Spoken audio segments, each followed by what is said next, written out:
Hello everyone, তোমরা সবাই কেমন আছো? শখের রান্নাঘর থেকে চলে আসলাম।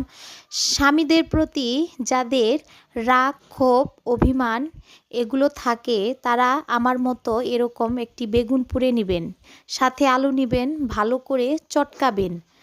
স্বামীদের প্রতি যত রাগ, অভিমান থাকে সেগুলো ঝাড়বেন এই ভর্তা মাখানো সাথে সাথে থাকবেন আর স্বামীদের কথা মনে করবেন। দেখবেন সব রাগ অভিমান সব দূরে চলে যাচ্ছে। কষলিয়ে কষলিয়ে ভর্তা মাখবেন, ভাববেন যে স্বামীদের গাল দুটো কষলিয়ে কষলিয়ে আপনারা দিচ্ছেন।